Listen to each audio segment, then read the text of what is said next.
All right, we good? Think so.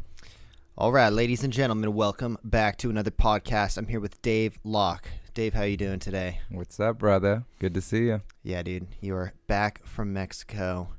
How's life been in Mexico? What have you been up to? Well, I spent 6 months away from Mexico. I was only trying to spend like 3 months, but then I got another contract extension, so ended up that 3-month contract turned into 3 more months, and I've been gone for 6 months. Some of it in Europe and some of it in Tampa and Montreal. Nice. Are you reading from a script right now? I'm not. I'm just looking at This is where I have been for anyone who's asking. No, I'm just looking at my in case notes the government's trying to track me down. This is my story. All right, so give us some background for the people who do not know you. Where'd you come from? How'd you get here? I'm originally like Boston area, like born and bred, and then did college in Virginia for William and Mary for 4 years, and then joined Cirque after that, and been doing like gigs in Cirque ever since then. So almost getting up on like 20 years in the industry, I guess. 20 years. What was your first year you started? 2008 is when I graduated school. Nice. I started doing shows in 2009, Yeah. so I'm getting up there too. Yeah. My body's feeling it for sure. Yeah. What was the first show you did? You did Elvis, right? First show I did was Elvis, and I did like a training, like a creation at the Cirque headquarters for a couple months, and then went out and did that permanent show. What was that show like? Oh man, that show was like, anytime that you have a permanent show, like obviously like you have to wait for the theater to be built, and then once it's built, you come in and you do some staging. So it's different than preparing for the big top or for a special event or something.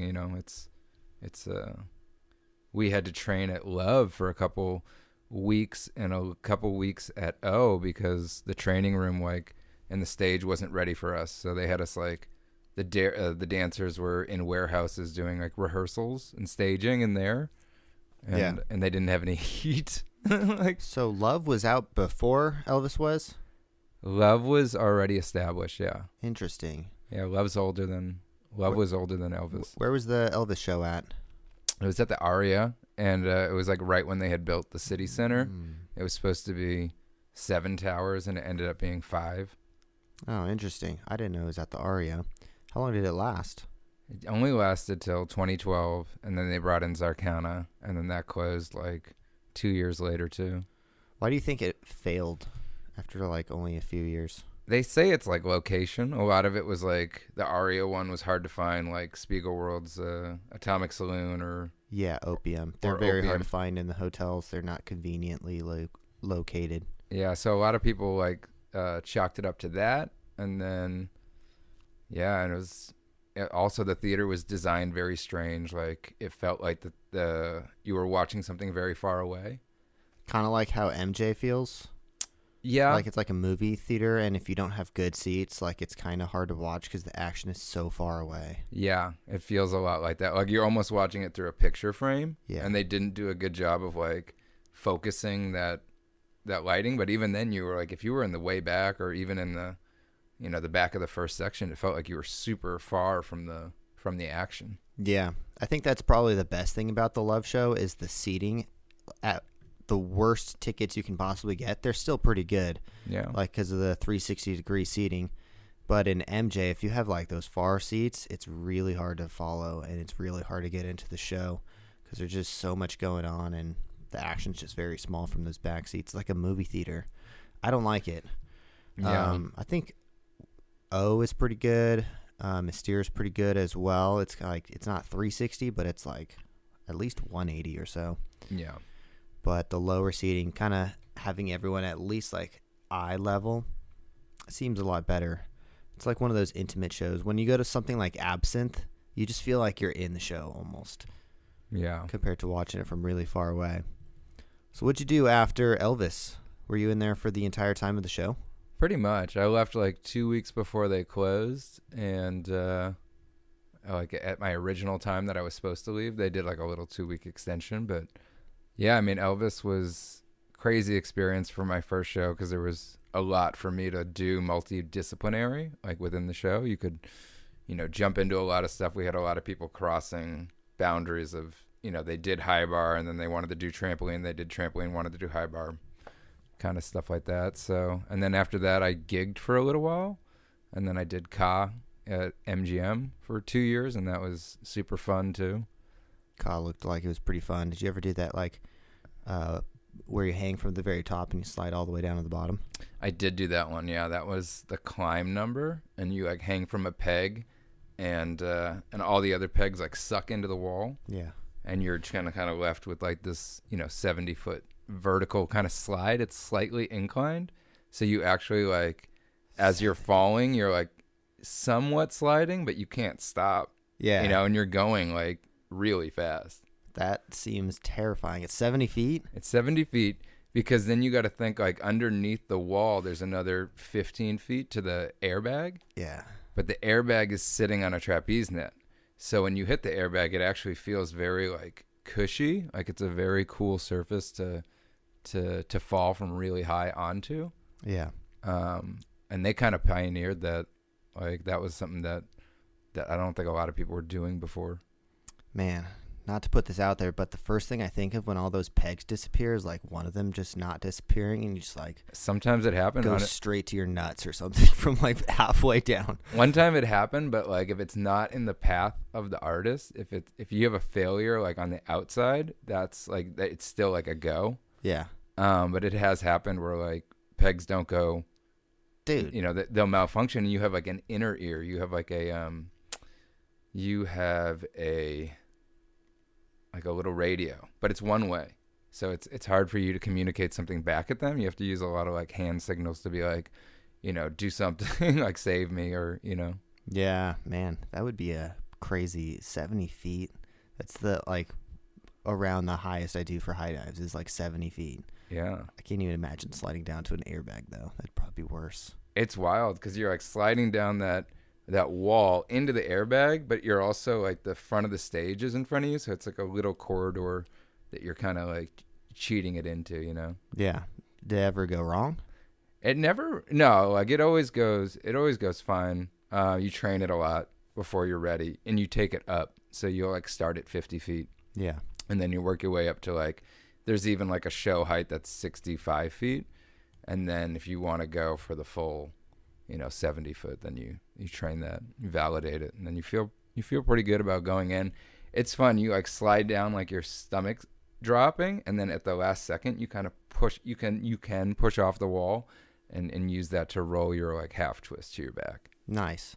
So were you already doing tramp wall at that time? Yeah, I was doing a lot of tramp wall. They have like a nice in-ground trampoline in their training room. And they had a bunch of mats stacked up. So like when I first was watching videos of Neildo, like this was back when I was in Elvis. I'd watch videos of Neildo, and he was in KA before me, and he was doing like stuff there. Yeah. Was anyone doing like walking brannies and stuff back in the day? No, because it was like cushy mat, so it didn't really like, it was just enough for you to kind of jump off of and jump back onto. And he was actually doing like hard stuff, like 1 and 3s and stuff, maybe brannies, and yeah, he was doing some hard stuff back then. When was the first time you saw someone doing tramp wall? Like legitimately with like a pallet rack and stuff. Cirque did show me like a good amount before. Like that was kind of my first experience with tramp wall, as I learned from like Wellington, and we had like a dope mock-up setup. Yeah. Before the actual set was made, which was like made out of plywood, and it was actually really sick. If I could recreate almost any wall, it would be something like what we had there.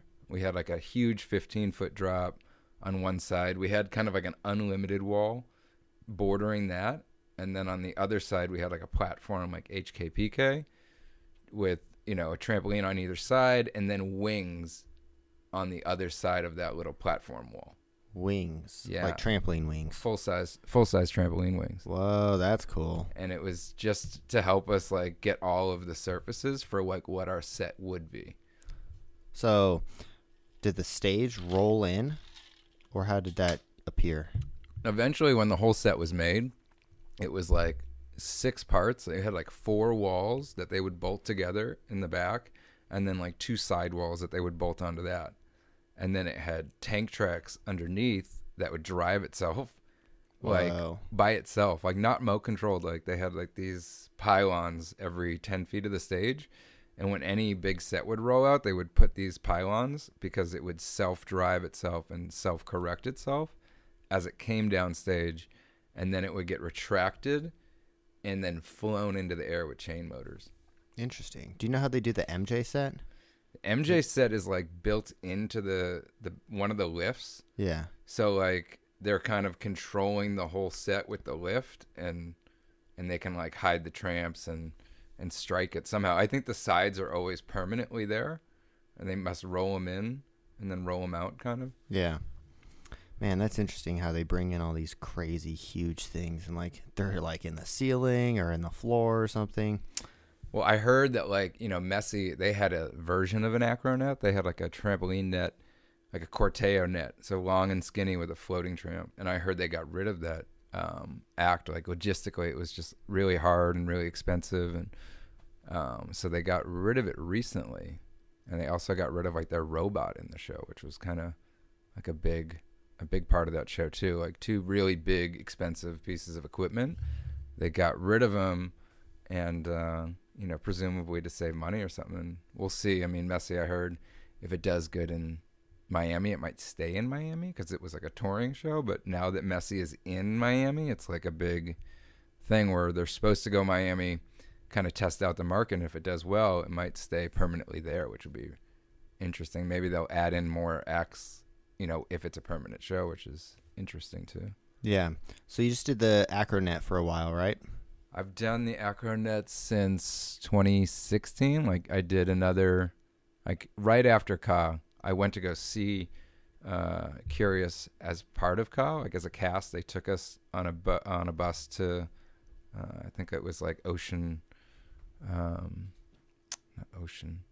County. Orange County. Yeah, it was in Orange County, and they had the tent set up, and so we watched Kurios, and I met some of the guys afterwards, and then shortly after that, they needed someone to come in really quick, and so I shot over to LA. I drove from Vegas to LA, and I did a show with like 4 trainings on the net, and I was in, yeah. Were you getting flown already, or just double bouncing? I was just trying to like just kind of kipping and understanding the net. It takes a long time for any new artist to come in there and kind of understand it.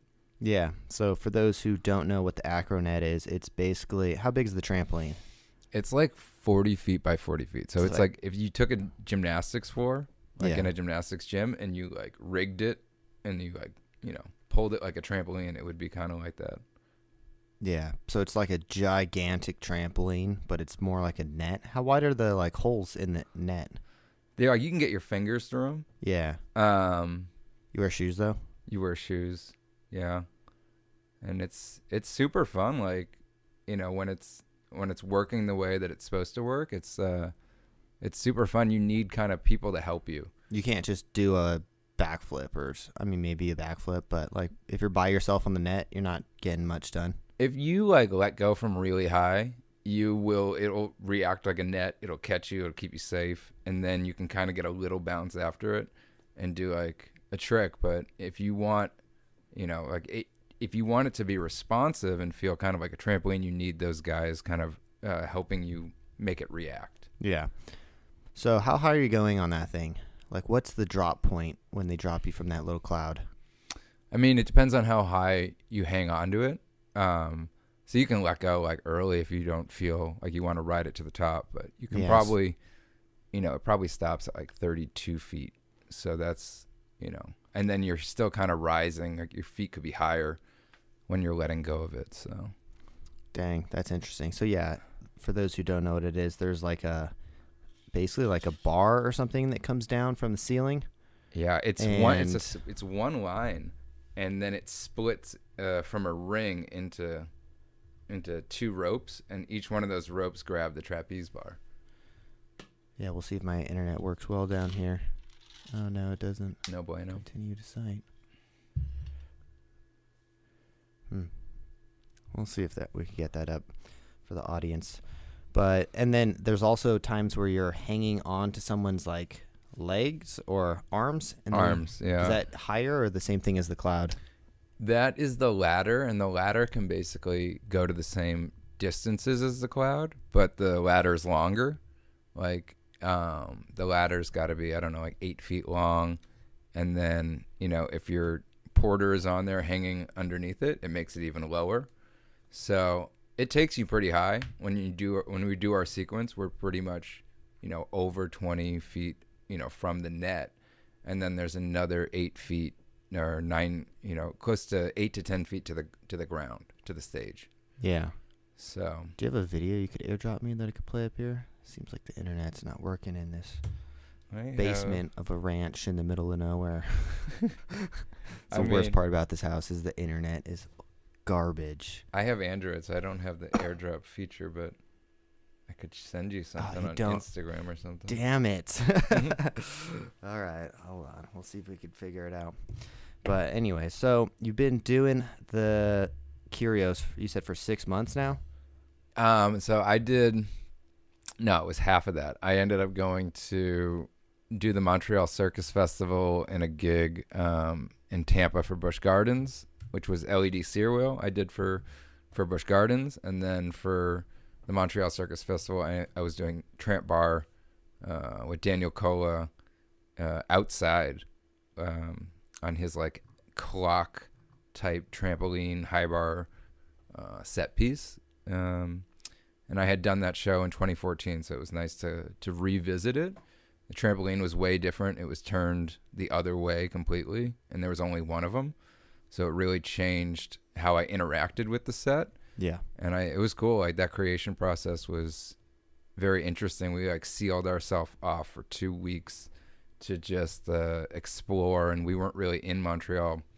And then when the set was ready and the show was ready, then we moved to like a new place that was closer to the festival where we could like more like walk to, the venue or get on the subway. Yeah. And I tried to get it up. It's not working down here. Yeah. I'll overlay a video after this. And going back to the acronet, like, have you ever almost went off the net? I haven't like had a lot of close calls. Well, I mean, my first day on the net, I almost went off the net for sure. Like, how close are we talking? Ooh, so what we have is like we have a ridge rope, and that's like technically where the bouncy part ends, and then we have a safety bivette, which is about 2 feet, and that's like an extra net with its own little ridge rope, and that can like it saves you like kind of like a basket, and then if you miss both of those, then you're going over the edge of the net, and you hope that you can kind of grab something as you're going over, so that you don't just like free fall it to your back. No one's missed though, right? No, there have been plenty of times that people like totally got off that thing. Yeah, and they're alive. Like not like in the bad way of like from the center off, but like from stuff we do around the corners. Like we do one with a wakeboarding. Yeah, the wakeboard. It's like a rope. Like a wakeboard. Like a bungee. Yeah. And then we also do a lot of like tumbling stuff that's kind of like feet to feet. And so on the feet to feet stuff, I mean, you've seen it. We kind of like double bounce people in the corner, and we either do 2 bounces or 1 bounce. And so sometimes you're doing triple front half out. Sometimes you're doing Barani double layout, And when you land, you usually do a kill backflip. And then, if usually that's enough to control you and keep your speed from, to decelerate to 0, basically. Yeah. But some people have been out of control, and they've done maybe 2 kill backflips, and that's where you're getting into the danger zone of like being close to the edge of the net. And if you catch a weird bounce, you might exit the net.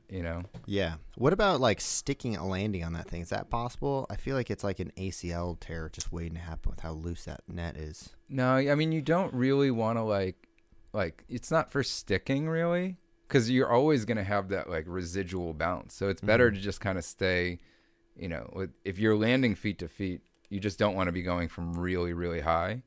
And you really like you land it and you transfer that momentum into what we call like a kill backflip. Yeah. But it's fun doing the kill backflip. Like I know one of our guys, Victor, he does like triple or quad back. And then when he lands, like he'll take that kill bounce and still do like another triple back or a double back. Yeah. So like there's a lot of, and if you're in a good place, you still have room to do another backflip. Like if you really line it up corner to corner, you have a lot of space to mess around with tricks. How many people are in that act? So we usually have 6 fish and 1 character. And the character, he's got like a different track, different hair. He's in like a more of like a bathing suit. Doesn't really look like the rest of us. The rest of us are fish, and we come on and we're looking like fishermen. So we come on with these beards and these hats and these raincoats. Mm-hmm. And it's really fun. It's probably the funnest part of like starting the acronet is just kind of walking around and messing with people, and you're just walking on the net and people are just looking at you like, what's this net about? Because we started with it really low and then we bring it up to 10 feet. Yeah. And then you quick change into a fish? We just kind of rip off the raincoat, the hat, and the beard. So we have this move where we like take off the hat, we rip off the beard, we put them in the pockets, and then we rip off the jackets and we throw them to a dude who's there with like a dog catcher's net. Yeah. And he catches like half of them, and then we have another girl with a skirt, and she lifts it up like a telescope to catch the other half. Oh, interesting. Half of the coats, yeah. What's it like doing one of those big shows? Would you prefer doing those big shows versus like smaller ones? It's really interesting. Like, so with the big shows, permanent shows, I feel like you're doing a lot more acts. Like I was used to doing like 3 or 4, acrobatic cues and acts in the Vegas shows, the permanent shows.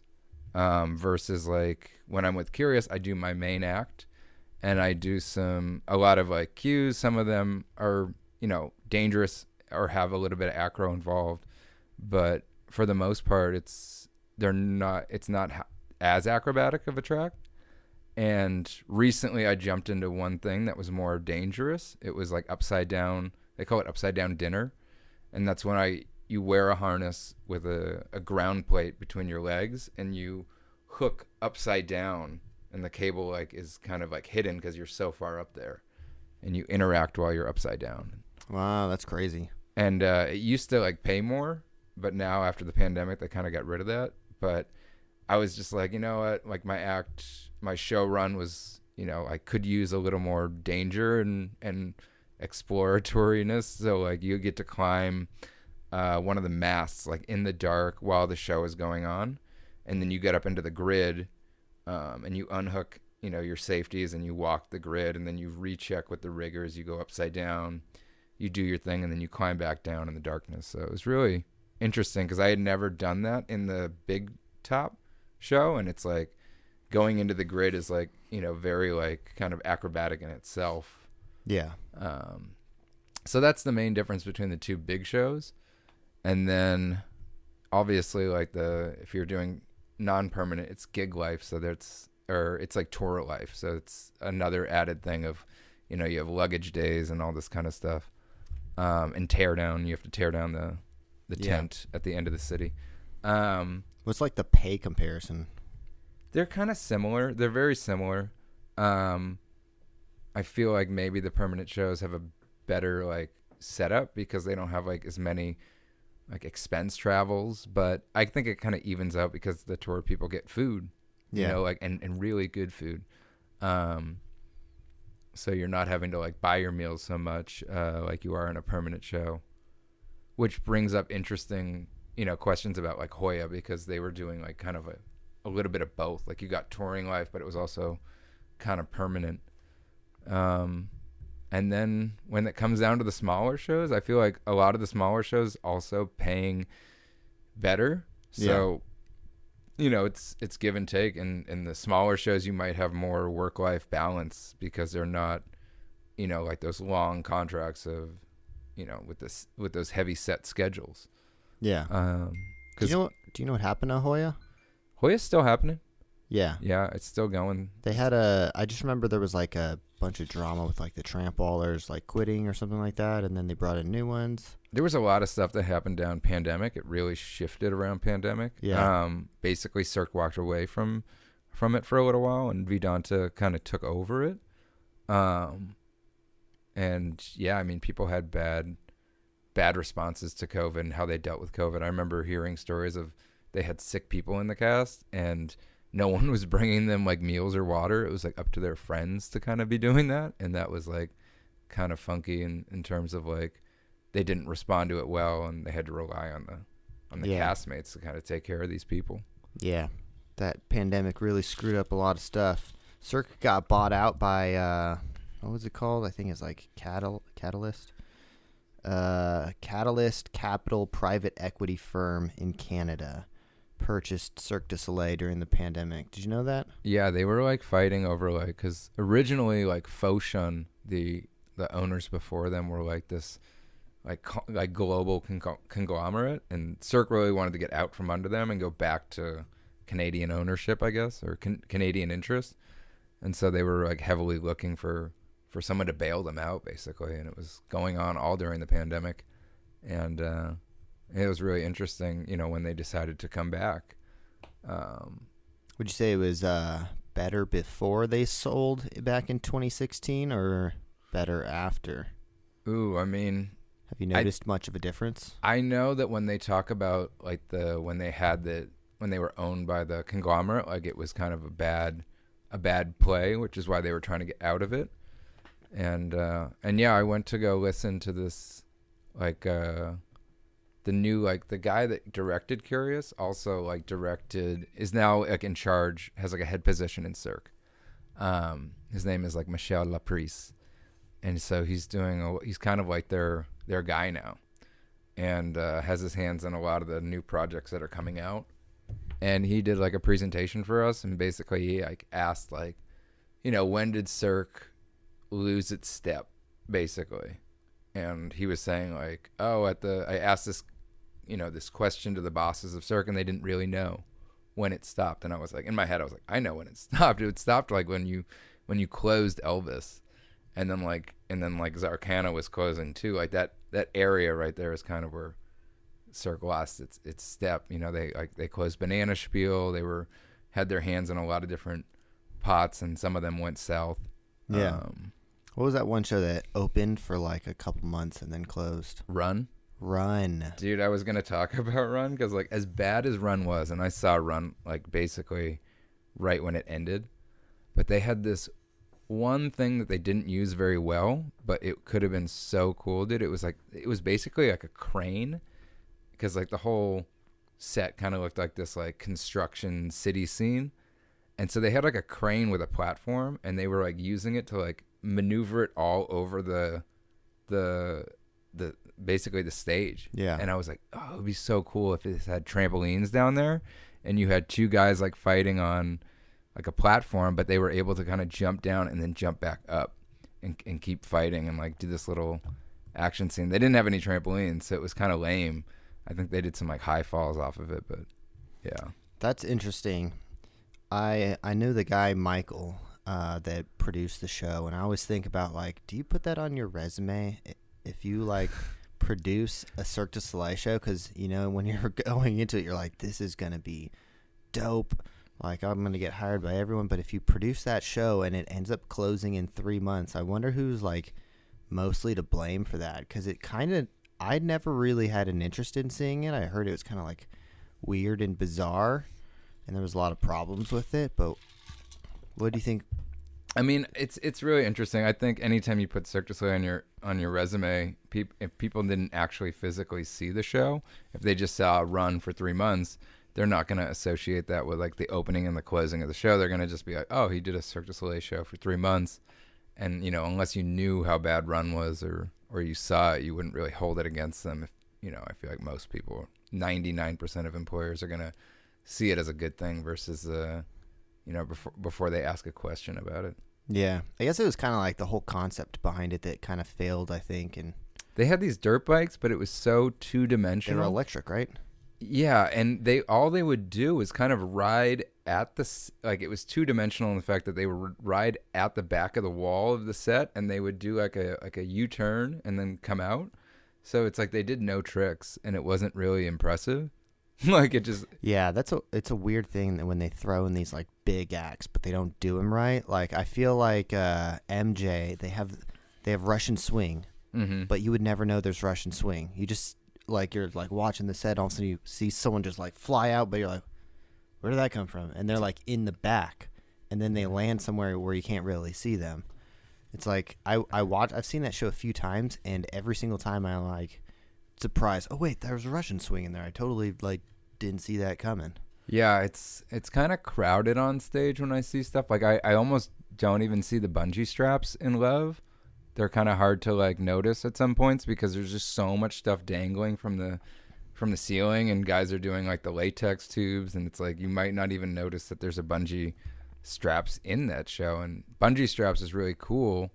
Echo does a good version of it because it's kind of solo, and you're really watching this one person, do bungee straps. And bungee straps is still kind of like rare to see it takes a lot of automation. There's a lot of risk, and when it turns out well, it can look really cool. Yeah. But it's so funny that people hide it with so much other stuff going on. Such a dangerous, like especially the Russian swing.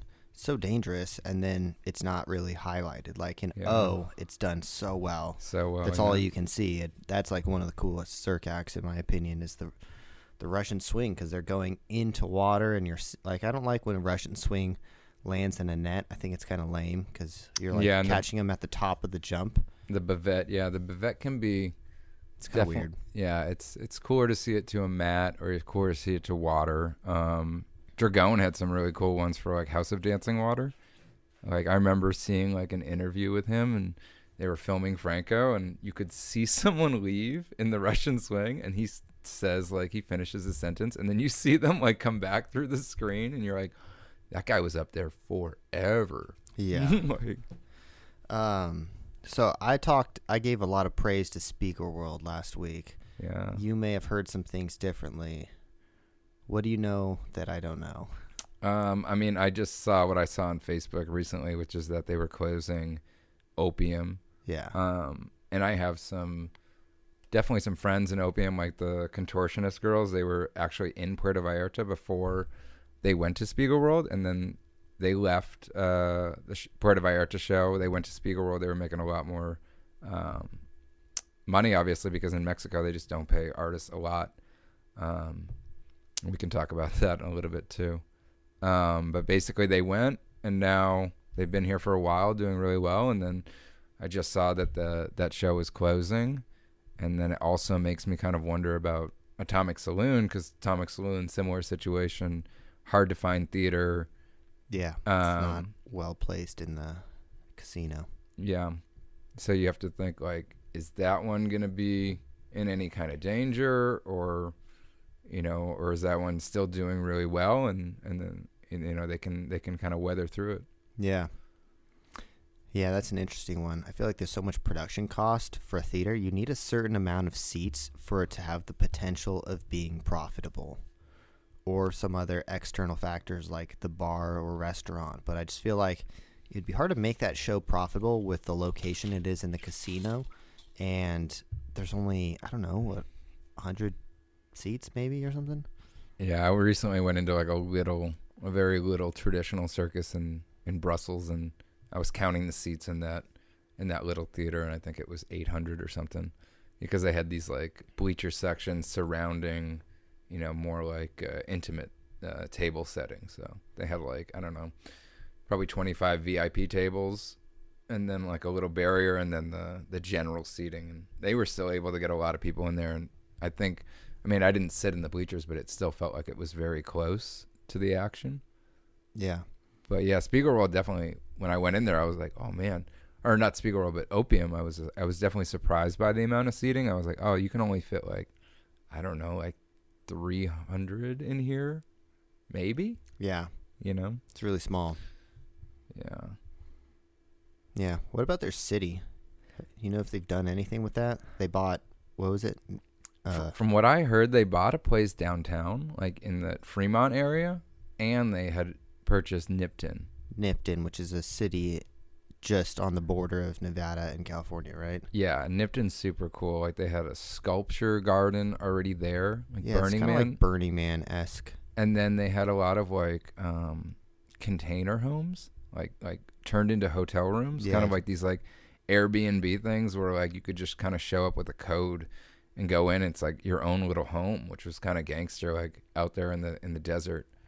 But it's still kind of remote in terms of like it feels, far. You definitely need a car. Yeah. I wonder how they can make that profitable. I mean, it seems like a really cool idea, though. And I mean, it would work really dope for like if you did kind of like a circus EDM kind of festival out there, like some type of like a regional Burning Man thing. I know Spiegelworld went to Burning Man a few times, and they put on like their own little like show that they did themselves, which is kind of gangster and cool. Well, it's probably I think long term, especially if they like extend it out for 20 years, eventually things are going to get closer and closer in that direction because everyone's spreading out in this area, moving to Vegas, but it's not a bad option being like, 45, 50 minutes away? Yeah, I mean, they're spread out all the way to, they just put a show in Atlantic City, and they just, and I've heard they're looking at like a show in New Orleans as well. Oh, interesting. Well, that's where we'll be in the next week. New Orleans? Not New Orleans, but close by in Lake Charles, Louisiana. We're about to go on this holiday tour. Louisiana, dude. I remember one time I got like fried gator. That sounds about right. Fried gator from like one of those restaurants that we were eating at. Dude, I don't think I've ever been to Atlantic City, too. That's where we're going. What's that, the third stop of the tour? I might be able to call my buddy and see about, because my buddy directed that. So we might be able to go if we have a free day. Well, there's 5 free days between the New Jersey stops, so I'm trying to figure out if I want to come back or just stay out there. Yeah. So also another little circus news. Ringling Brothers came back. Yeah, I actually know a couple of people on that. This guy I did Elvis with, older guy when I was there, John Brady. He's did a lot of like conception for Dragon and stuff, and they tapped him to be their like basically I think the AD. So I met up with him when I was in Tampa. I met up with him just to kind of shoot the shit, and he was telling me about how Ringling was coming back, and he was kind of in charge of it, and then another girl that was living at my house, also part of that Puerto Vallarta show, that Mukhtar recently came in and revamped.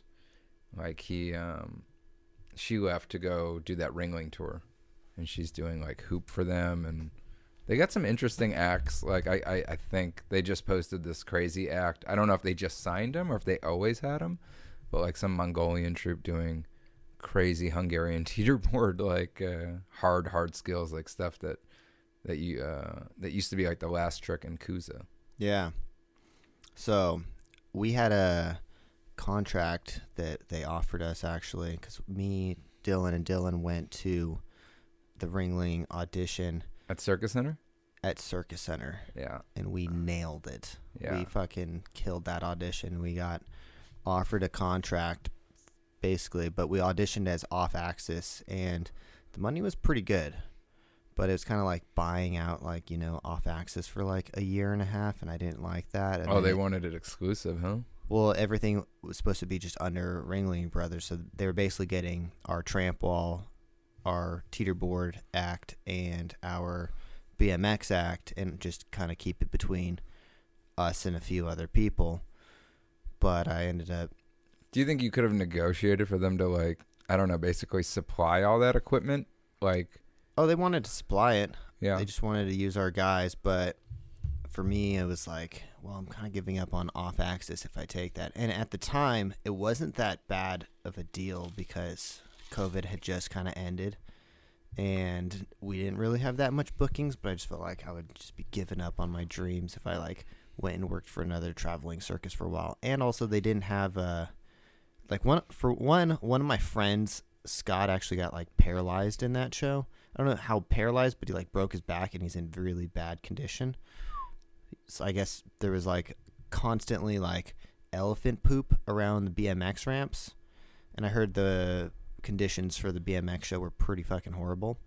I mean, they had that accident, and I think it was before the pandemic. But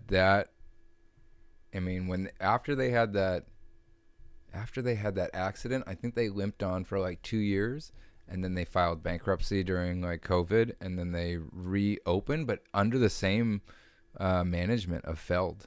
Yeah. So it's like they just kind of did the bankruptcy to kind of like, I think, get away from the charges. Yeah. And then they were able to kind of rebrand themselves coming back out. But yeah, interesting in terms of like, you know, before they had that accident, I'm sure that there was a lot of like kind of like sketchy OSHA not paying attention to protocols, because I mean, for that accident to happen, it should have been prevented in by inspections, by, you know. Wait, which accident is it? They had they had 14 hair hangers. Oh God, that was that show. That was a Ringling, dude. I didn't know that. And it was like Ringling. they had like one D clamp, you know, that was holding the whole rig, and it was like, and it had like basically failed, and some of them got huge payouts because they were never able to perform again. Like, yeah, did you're any falling? of them die? No, I don't think anyone died, but you're falling, and then like this very heavy apparatus is also landing on your head. Jesus, like you're just getting it from both ends at that point. Man, that's what I don't like about freaking crazy circus apparatus stuff like that. Like when you're trusting equipment for the success of your act, I just don't like that. So I like the trampolines and the BMX and stuff that you have to develop a crazy amount of skills to be able to perform that, versus a lot of this circus stuff you could just train for a week or two and then you're good to go, you know. We had a big issue with that on the acronet. It was not performing the way that we wanted to, and you know, we kept kind of circling back to this idea of, okay, if this was happening with a teeterboard, would we allow this to happen? You know, like imagine if you heard, you know, a rattling on your teeterboard, and you know, every 10th bounce it kind of chucks somebody like in a weird direction and stuff like that, because like our acronet was not dialed in to the point where it was performable. So it was out of the show for 21 days. And I was being paid like, you know, like I was being paid as if I was doing the act, because like I was ready to do the act. Yeah. But the equipment for the act was not, you know, ready for us. Did they figure out what was wrong with it? They sent in like a specialist, and that's where I kind of found out that the acronet was also being duplicated in for other projects. It's a really cool act. Yeah, and really logistically hard when you're setting it up every city. Like there's a lot of stuff that can go wrong on the setup and the install. That's gonna make minute changes that can kind of turn into a butterfly effect of like. Of getting worse, because they changed the rigging on the acronet itself, and they started to add these anchor lines to the outside of the tent. And before they didn't have those; it was just kind of secured to the masts. But then they wanted to kind of reduce the stress on the mast, because the masts kind of like hold the whole show together. So if you have one piece of equipment that's kind of like also sharing that load, they want to get it off and create some other independent system. But by creating an independent system, you also open yourself up to a lot more, you know, doors of what can go wrong. And at some point they were pulling like the ground anchors like out of the cement. Yeah. So it got pretty crazy, and they had to go back to the drawing board. And that's why I think everyone's interested to see what an acronet in a permanent setup is going to look like, because there's a lot more consistency that you can dial in. Yeah. And, you know, a lot more that you can perform with it. And then also I'm looking a lot at like what DD Squad's doing with their big acronet, because that's more of like a trampoline. So it has some more capabilities, like some are good or some are bad. You know, I haven't seen anyone just jump on it on their own to see like how it reacts. I missed their setup in LA. I really wanted to go, but I was like stuck down in PV, and I looked at the flights and they were too expensive at the time. But I really wanted to fly out to LA for when they were there with their acronet. But they've changed it since then. Like the recent video of like Travis Pastrana, they're controlling like kabooms, and you can't really do that on the acronet. Like kabooms, you know, get very hard to do. Mm-hmm. So another thing going on, this trampoline industry is getting a little bit bigger. What have you been paying attention to all the social media stuff and everything lately? Did you watch that competition? I did watch that competition. It was a lot of fun, but like it's funny because like the sketchy shit is the stuff that reminds you like that's like the most memorable stuff. Like watching Kyle, dude, almost go over that back wall. like I was Good losing it. Lord. Yeah, dude. We actually added a foot onto our back railings recently, so now we have a full 4-foot back railing. We used to just do a 3-foot because it was kind of like comfortable, and then I was like, you know what? Let's just add that extra foot and then just have 4-foot railing. Like that's like the worst case scenario, if someone could possibly go over that, and that almost happened once in a show in San Antonio.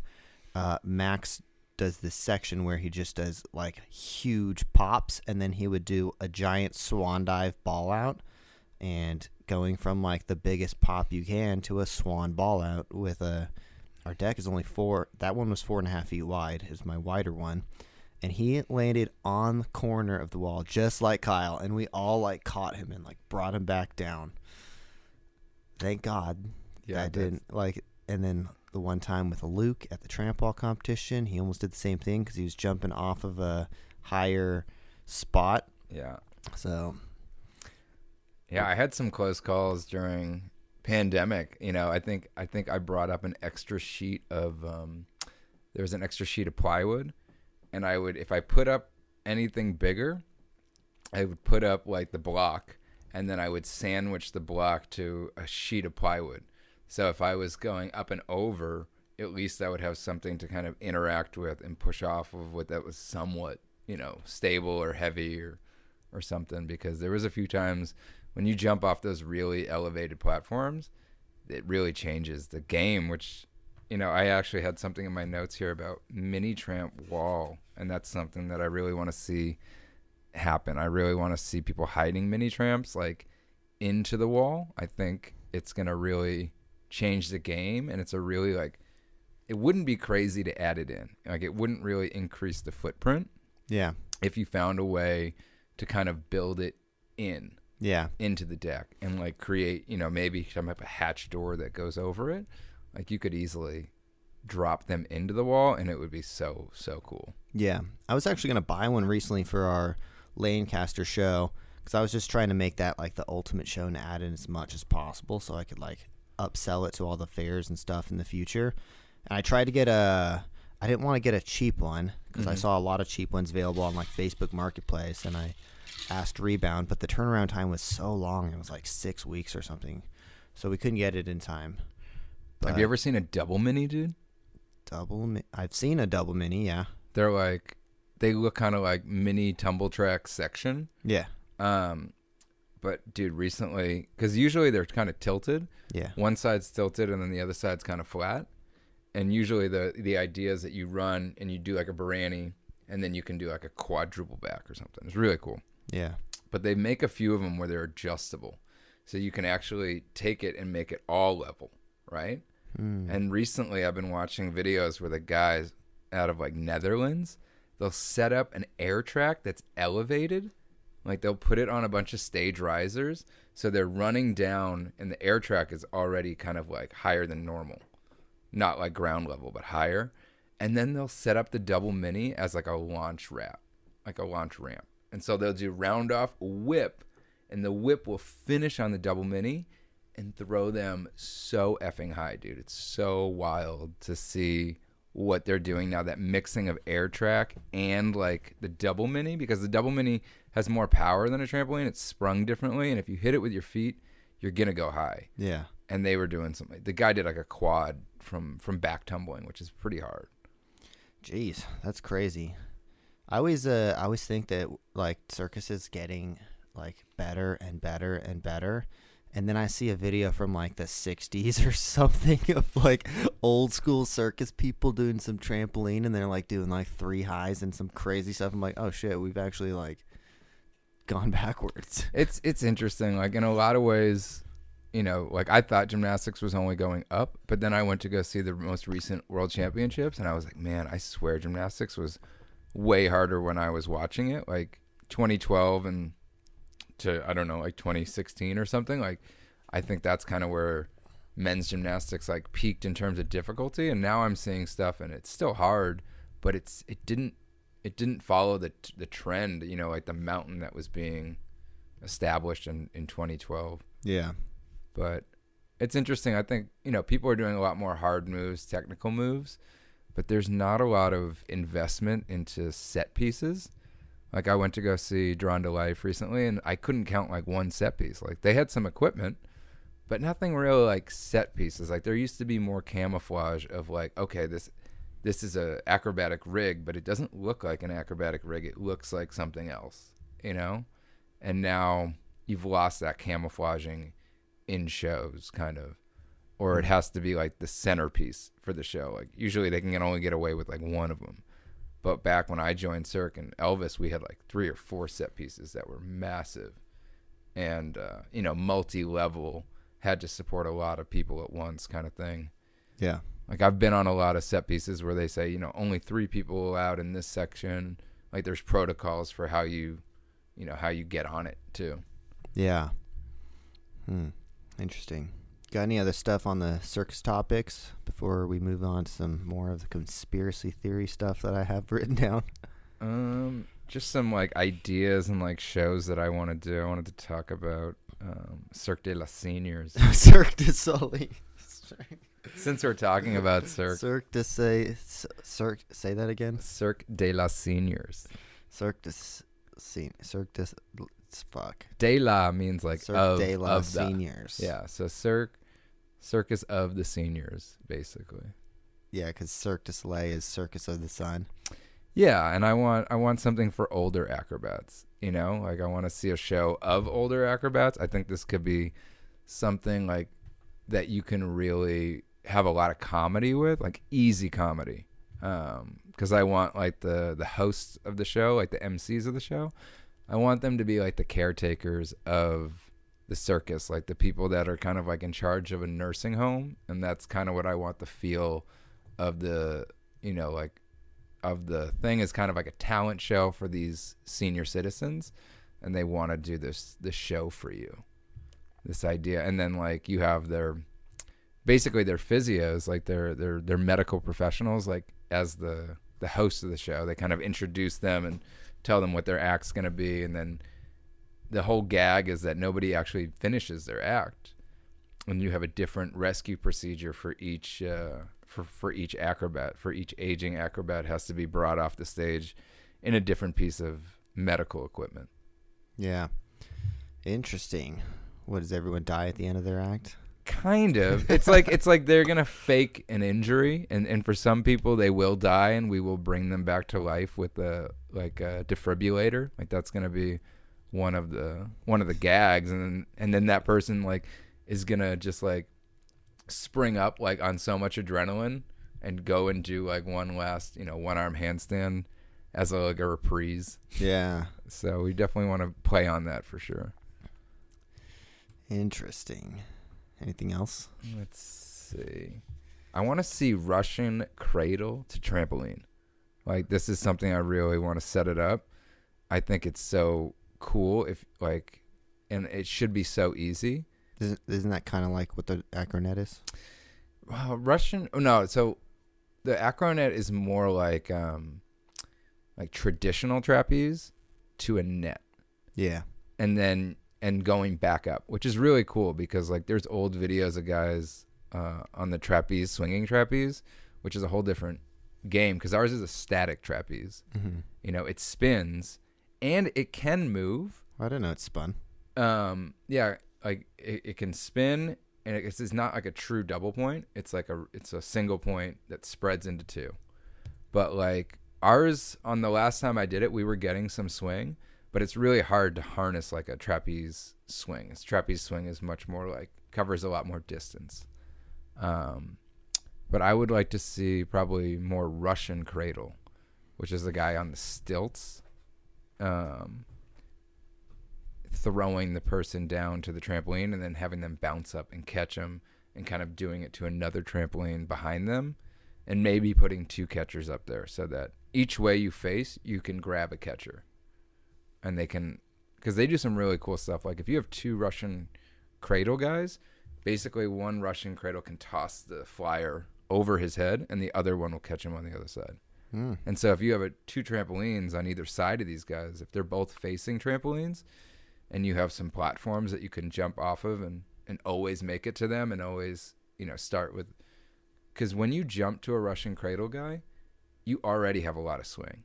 It's already like power from the beginning. Yeah. So you don't really have to wait for them to crank a bunch of swings, or like teeterboard or trampoline where you have to wait for them to bounce. It's more like you could kind of jive right into the action. But yeah, I'd really like to set it up somewhere. Well, that'd be sweet. Any other crazy ideas? Before we get into my conspiracy theory of 2024. And we have a lot to cover with that one too. Yeah. Let's see. There's this staircase statue in Germany. Like I saw these. You want to put a trampoline next to it? Oh yeah, dude. Fucking parkour guys are climbing. It's so high, but it would be so cool because it shelves in such a way where it shelves very narrow and it has like another high section and another high section. So it's like, fuck, you could almost set like an acrobat up. You could almost set like an acrobat up underneath it and try to make it back to the top like a stunt or something like that. But I want to see more like, I guess like art pieces and acrobatics mixed together. Like I was talking to DD Squad about this too, and there's another page like Chinese Circus on Instagram has some really cool stuff, like original ideas. But I want to see like a billboard trampoline. I want to see like a real billboard rigged with a trampoline at 90 degrees at the bottom, and kind of like reinforce the billboard so that you can have a double-sided tramp on it and be able to like, film them with a helicopter, film them with a drone, but have them walking over the billboard and like doing tricks. And, you might have to create like a net system around the trampolines just in case anyone would ever fall off or else. Yeah. But like just that type of spectacle, that grand type of spectacle of, that would be something big for like F1 or something. Like that, like if you're going to do an F1 performance, it should be something like that, on that scale of like Red Bull, something just so unbelievable that you're just like, your jaw is dropped, but that would have been like a sick way to do it, I think. Yeah. What's the other thing I want to talk about? Oh my God, the parkour bar scene now, like, all these parkour kids doing like bars set up in the woods where they just take like a steel pipe and then like a few ratchet straps and like find 2 trees that are, 8 feet apart and then put the bar there and trying to secure it, and then bringing like a bunch of mattresses and just chucking some of the hardest stuff on the bars. That's interesting. I have not seen that yet. It's nuts, dude. I've seen guys like doing. It's like taking that whole bar stars thing and then combining it with more gymnastics, but it has that dangerous feel of garden tramp, because I've seen a guy like do stuff where he lands like on his neck armpit, like face first on the bar, and luckily he was able to walk away, but I was like, oof, bro, looking real painful. Yeah. Well, the last time there was an election year coming up, I had very similar plans to what I have now. I had booked a shitload of shows. I was investing heavily back into the company, and then COVID came and wiped everything out. Damn. This year, the same exact thing is coming. We have an election, and I'm terrified of what might possibly happen to I don't even know, make some crazy nonsense to where they just divide the people like they did before during COVID. I mean, I don't think you should be worried because what's his name? They what do? They surveyed people on like whether Trump would win, and he wins like if you had the election tomorrow, he wins. Yeah, but I don't think Biden runs though. I don't think he runs. There's no fucking way that they let Joe Biden run again. Oh my God. I didn't think there was a way. However, I didn't think there was a way they would let him run in the first place. Well, it's like I would have been happy with any of the other Democratic candidates, at least that are like coherent. I love listening to Shane Gillis talk about all these kind of guys. He's like a comedian. He does a really funny Trump impersonation, but he's kind of on Trump's side. Yeah. But he's just like, he talks about like how entertaining Trump was as a president. Biden doesn't sell merch. And this and he's got this whole take on Joe Biden. He's like, actually, the only one that can handle Trump is Joe Biden, because he doesn't really know what's going on. So it's the perfect defense for Trump, because Trump's trying to get under your skin, but you can't get under Joe's skin because the joke already went over his head. So he was saying that like Biden was Trump's kryptonite, but he was like, Shane also talks about like, he's like, any candidate, you should have to debate Trump. Even if Trump's not running, he's like, as a test of how you're going to do against like an ignorant world leader, he's like, you should have to debate Trump on any issue. And he's like, it should be like wrestling, like surprise guest, glass breaks, Stone Cold Steve Austin theme comes on, and Trump walks down there and he's like, you're both gay. Like, and he's like, handle this. Dude, it's just kind of embarrassing. Like yesterday there was this event that they have every single year for the past like decade or maybe even longer, where the president picks a turkey, 1 out of 10 turkeys, and he pardons the turkey. Okay. So as they're like lining up all the troops and stuff, and like President Biden's out there, you just see this wince, and him like his eyes widen, and him just walk off as the event is about to get started, and just walk straight to the back. Nice. Like he for sure just shit himself, and it's like. Dude, this is not funny. Like, it's funny now that I'm saying it out loud, but it's just like, it's not funny. And I mean, it was always funny, like watching Bush make up words in speeches, and then you had like Obama come in, who was kind of like, Obama was like good on the surface, like he was always showing people good things, but then like he knew when to be like kind of. Dude, he was presidential, regardless of like if you agree with his politics or anything. I mean, he spoke well. He spoke well. He was intelligent. You know, I like this guy, Vivek Ramaswamy from the Republicans. He's like kind of throwing everyone under the bus, and like he's very intelligent. He like created this like $1 billion pharmaceutical company, and now he's running for president. I like that guy a lot because I'm also kind of like, I don't like what the government's doing. I want to just like, I feel like just like get rid of it, you know? Like someone's got to just go in there and like, why are we spending all this money on these like foreign wars and stuff?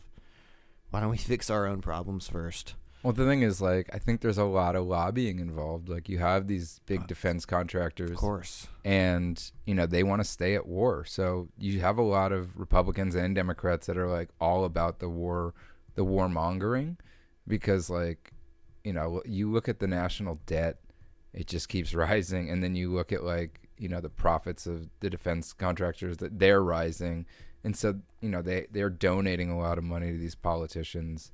So you know they're all kind of like, you know, for the wars. Yeah. You know, for the wrong kind of reasons. Like no one in the general public wants to go to war, you know, and be meddling or known for meddling in, you know, in outside affairs. And they do so with this idea that back in the day, the U.S. was like the police force. And when some genocide was happening, the U.S. would march in there and stop it. And they use that as like their propaganda vehicle of like, oh look, we're going in to help kind of thing, but they're almost never helping. Like you look like when the U.S. went into Haiti, like and took over like basically all the natural resources and put their friends in charge, and like Haiti got a lot, you know, poorer quickly because we were getting richer. Yeah. And we do that in a lot of areas, and it's, you know, we have a really bad foreign policy kind of reputation of going in there. We don't really make it better. We just kind of profit off of it, you know? Yeah, we totally do, you know? And I don't know. I heard there, like about a month ago, I heard there was basically to a degree a stalemate in the Ukraine and Russia situation. And then like literally within a week, like the Israel Hamas thing pops off, and it's like, direct your attention over here now. And as soon as I saw that, I was like, it's just like when all that stuff came around with the freaking vaccines and stuff. They were about to come out. The justice system like shut down, like hiding all the information about the vaccines. Then all of a sudden, boom, look, Ukraine, Russia, COVID's gone. And then now then it's like, there's a stalemate in Russia, Ukraine. Look, here's another thing to make money off of and get everyone's minds going. And like, I've seen it so many times now. I'm like, oh, here we go again. You know, like I don't even like feel like taking a side. You know, it's all pretty messed up. Yeah, it's wild. I watch a lot of comedians that are talking about like about your side, you know, and like in you posting your side and oh yeah, instantly like everyone starts. Instantly, like it was like everyone's like, I stand with Israel, and then like a week later, it's like completely flipped, and I'm just like, I'm staying out of this because like we don't know, like there's so much disinformation on both sides, like the hospital bombing, like Israel bombed a hospital, and then instantly a couple weeks later we find out, well, actually that was like a rogue missile that Hamas launched that I guess around like 25% of missiles that Hamas launches fail and land back in Gaza. Like that's not a very good ratio.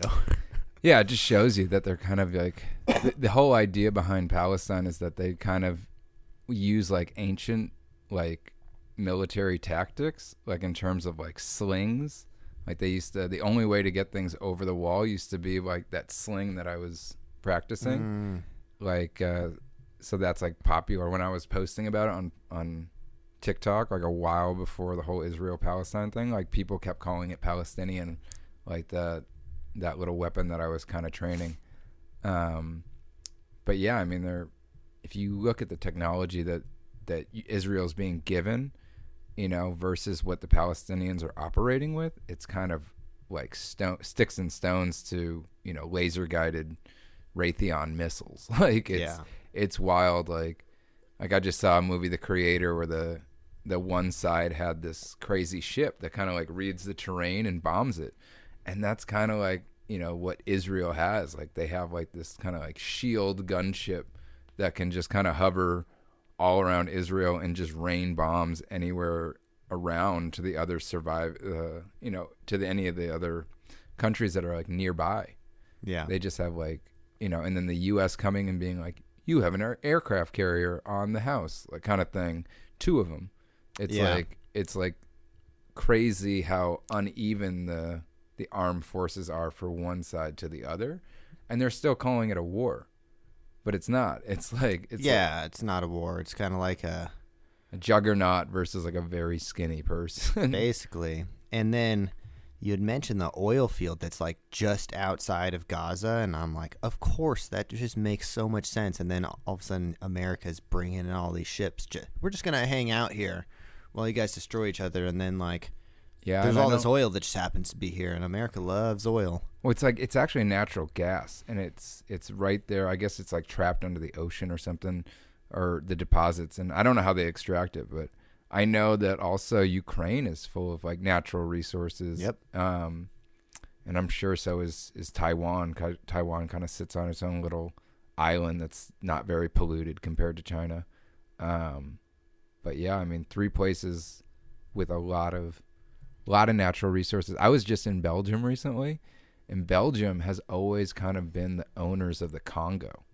Like people don't know that. Like the game warden who watches over the National Park of Congo, he's actually a Belgian prince, because Belgians in the Congo have always had this kind of like situation. I don't know if Britain gave it to Belgium or something, but Belgium has always been the owner of the Congo, and the diamonds and the gold and the, you know, all the natural resources that come out of the Congo. And you walk around Belgium and Brussels, you know, specifically, and you're like, man, there's a lot of gold, there's a lot of ornate statues, a lot of money was spent, you know, 15th century, that kind of time. And you're like, wow, they got rich really quick. Man, this stuff's crazy, and this is why there's all this stuff happening. It's kind of like premeditating just how COVID was in 2019, and like towards the end of the year we started hearing like, oh, there's this crazy virus going about China. I was like, oh well, I think actually what it is I think it's a way to predict the market, because if insider trading is so looked down upon and considered like hard to do, Yeah. then think about a conflict. You have the U.S. pulling into an international conflict. That means crazy stock prices for defense contractors. And then, so you're kind of knowing which way the market's going to go. You're kind of predicting it. And I read this meme and then I researched it, and it was about pizza sales around the Pentagon. And when the U.S. is about to pull into an international conflict, the pizza sales around the Pentagon will spike. And you can look at it like it's public record, and you can kind of create a forecast of when the Pentagon's ordering late night pizza deliveries. It means no one's allowed to go home. It means like they're in the situation room. They're kind of locked in there until they can figure out, what type of announcement they're going to make to Congress. Pizzagate. Kind of. It's like it's a actual pizza conspiracy theory around the Pentagon, and it's a way of like forecasting like what's about to happen. Yeah. Well, it's interesting where we spend all our money and stuff as a country. It's kind of quite disappointing. Yeah, no one's spending on it internally. I mean, I don't think anyone is like, yeah, we're doing a great job with our U.S. budget. Like, no one's thinking that. You look at the homeless situation in a lot of cities. California is a great example. The homeless situation is out of control. Then all of a sudden, President Xi from China comes over to America. And instantly, the streets are cleaned up. Instantly. Yeah. And then he publicly admits it. He says, yeah, well, when you have a visitor, you clean your stuff up, Like, I don't think you were supposed to say that, but it's instant. You can clean it up overnight. You could have done this, like, forever. I want to know where they put them, because I've been hearing a lot of stuff with, it's like you hide it in your closet. Well, I've been hearing a lot of stuff with like refugee like hotels in New York being like overrun. Like what were once 4-star hotels were given to like some type of a refugee program, and all of a sudden like it's like crazy. Like the hotel staff is trying to deal with like the most like craziest imaginable change in clientele. Yeah. Where people are like, cooking in their rooms and putting multiple people in a room, and it's just becoming like this like thing that's getting out of control. Like, it's not meant for a hotel setting, and they're using them as like camps to house a lot of people. And you wonder if they did the same thing with San Francisco or wherever it was in California, where they just like put them in a vacant building or something, and we're just like, okay, you guys can squat here for a little while until we figure out. Probably locked them in there, like, hey, you got to stay in here while the president of China comes in town. Sorry, guys, no sleeping on the streets. Like, how did that just instantly happen? And then, like, the before and after photos, it's like one day, and then like 2 days later, everything is just like clean. Well, they had those crazy blockades to keep people like out, and I'm sure they hired 24 surveillance to to really chase people out of there and keep them from coming back in to it's kind of like how Las Vegas did that with the F1. Like we had the F1 in town recently, and we were at a gas station and we were right next to the F1 track, so we kind of just stood on this, like, I don't know, maybe it's like a 2-foot tall block of concrete, just to watch the cars come over, and this guy just loses his mind screaming at us. Yeah. Like, out of control. And I'm like, all right, you keep doing that. I'm going to film these race cars coming around, because I'm already up here, and there's no way I'm not getting a video of this, It was such a sick video, and so cool to be that close. And this guy's screaming. I'm sitting there, like, weighing my options, like, I'm at a gas station parking lot. I'm not on anyone else's property. This guy's screaming at me to get down from here. I don't think he has any right to even do that. Like, why was that a thought that they should? I know they're trying to, like, oh, you have to pay a ticket to watch the F1, but dude, you're gonna shut down the whole city, make this whole thing a shit show, and then we can't even like stand on a little block to like get a video. Yeah, it was out of control.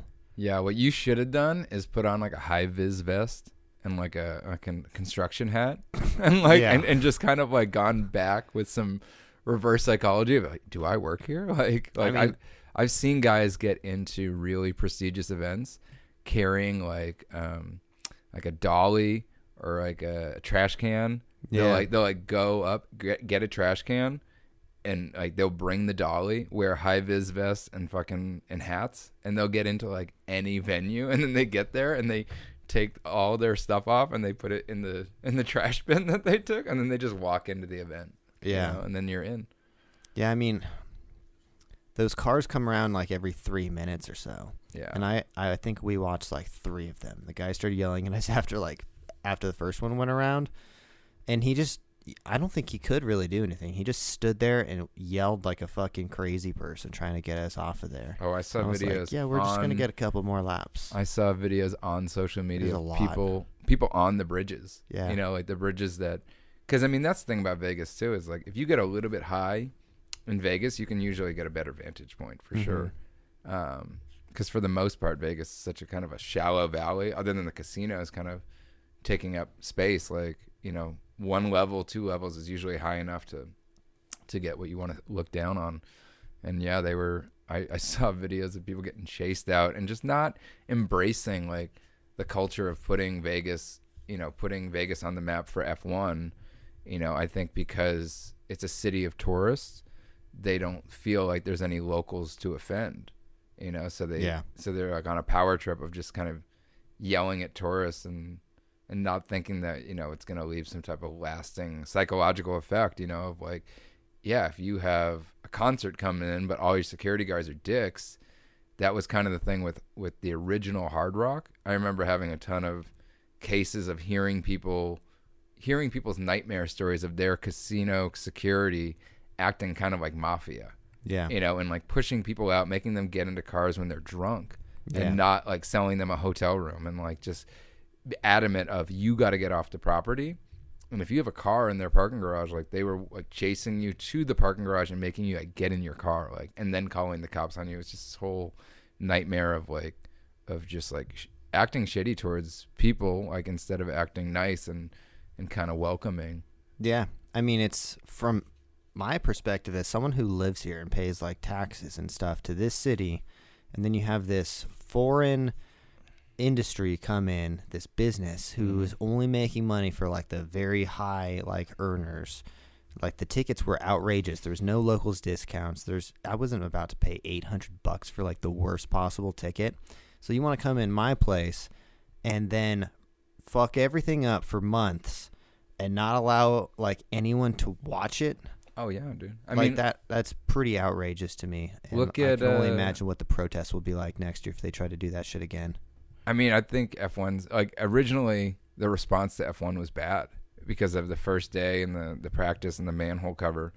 But then afterwards, I heard a lot of them kind of having to change the script 180, you know, and like the next day they were encouraging the drivers to like do puff pieces about like F1 in Vegas and how it was a good thing. Yeah. I don't know how much of that money Vegas got to keep, because I know like when FIFA comes in. Well, no, because Formula One, I heard they had to pay for all that. Yeah. They rented it out. It was like $500 million or something. So which seems kind of low. I know it's like it can go either way with sporting events. Like for FIFA, I know that the home hosting country might not even get to see a lot of the percentages, because FIFA goes in and finds out how much like every dime that was spent on merch and food, like and beer, like they get it back. So it's like how much actually did the city, you know, benefit from this event being in town? Yeah. I don't know, you know, like I think it seemed pretty like good in terms of like what it did to Vegas economy versus, you know, like F1 also made money. Yeah, I have an interesting thing to say actually. I went to a business conference for the fairs for when we sell the shows, and there was a thing called Placer AI, and they gave a demonstration because they were selling to all these like fair clients and stuff. And I actually went to the conference where they were talking about it, and it's this AI tracking system that can track. So you put basically a square around your fair, and it can track how many people come into that area, stay for longer than 7 minutes, and then how long they stay there, and then when they leave. And then you can even follow where did they go after this. So now you can tell, like, for example, BJ's restaurant or something. You can tell them, hey, we have 20 1,000 people, or let's say 2,000 people, after our fair go there. Would you like to advertise at our fair? And they can track where they came from, all the phones and stuff. And supposedly, which I didn't believe a fucking beat of this, he said, oh, we don't have anyone's information, though. We just know the phones that are coming in. I'm like, yeah, I don't fucking believe that at all. Well, think about this, like, because they just came out with all these stats for Taylor Swift, where they know exactly how much Taylor Swift's like brings in to a city now, right? And she's the first, not the first, but like one of the few billionaire song people now. You know, like she just passed being a billionaire from her tour. And from also that movie that she did, also like very smart to release a movie in theaters. Like she made a ton of money off of that. And most singers can't do that. Most singers can't release a freaking movie documentary and have it be the -- fucking movie in America. That's wild. Yeah. But basically, if you think about, okay, everyone goes to the arena to see Taylor Swift, right? I don't know. Say it's 15, 20,000 people, right? They all log on to the Wi-Fi at the theater. At the arena, so they can share their stories, because it's going to be easier if you try to do that on data. You know, like the network might be clogged. You know, so it's probably better to get onto the arena Wi-Fi if you want to post a story. By you getting on and signing onto that Wi-Fi, now they have your number. Now they can kind of see what everyone does as they leave the arena, where they go, which hotels they're at, where they're spending money, you know, the restaurants that they're spending money, and now they can really calculate how, you know, impactful that was from that artist. And if that artist is smart, they should be able to go back in and get a piece of that, like that Conor McGregor style. But, you know, you're paying me for the pay-per-view, not just you're paying UFC for the pay-per-views. Like, you're also like, find a way for them to go back in and be like, I'm responsible for a lot of this stuff, and I'd like to get some of that money back. I think you're going to see a lot more of that with these big name artists, of them acting kind of like FIFA and not really allowing those economies to benefit. But if you have the data and you can prove that, you know, that an extra, you know, $250 million was spent in this city more than your average day because I was in town. Yeah. That's wild. That's so wild. Yeah. That app, the Placer AI, gives a great way for a business or an event to give a good case study to a business on why they should sponsor their event. Yeah, it's kind of creepy. Kind of wild. Kind of creepy. Yeah. But anyways, I do need to head out and start getting ready for this tour and stuff. Any last words, Dave?